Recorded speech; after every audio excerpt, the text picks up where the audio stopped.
The town of Amherst is updating its housing production plan to address the housing needs of its residents. 22 News reporter Kaylee Thomas is live in studio to share what improvements the community wants to see be put in place. Nick and Ciara, tonight an open house allowed community members to share their concerns and ideas when it comes to housing. Those were taken into consideration tonight by town officials.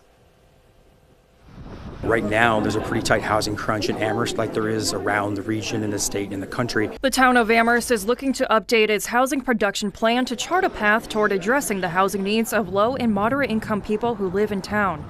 Residents sharing what they think should be done to help those most vulnerable. Really mostly through updating the zoning codes to allow more housing density to be built. Not necessarily putting a skyscraper next to a single family house, but allowing duplexes and triplexes and quadplexes to be built on existing single family lots. The plan looks to facilitate the development and preservation of affordable homes for older individuals and college students. The plan will also include housing that meets the requirements of the state's Affordable Housing Law, Chapter 40B. Community input on housing needs and preferences was conducted during a survey taken back in November. In their findings, it was reported that 45% of Amherst residents expressed their intention of moving out within the next 5 years. Town officials say this can be attributed to the high cost of housing in the area, as well as the fact that many young people who graduate from college in Amherst often end up leaving the town. Somebody loses access to a rental here, more often than not, they're going to end up someplace else in another community in the valley, and we'd like to give them an option to stay here. The town is looking to include the following in its plan: creating housing with a mix of price ranges, encouraging more housing options, choices, types across town,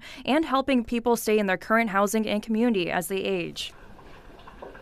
The plan is expected to receive local adoption by the Planning Board and Council before submission to the Massachusetts Executive Office of Housing and Livable Communities for approval. Working for you, Kaylee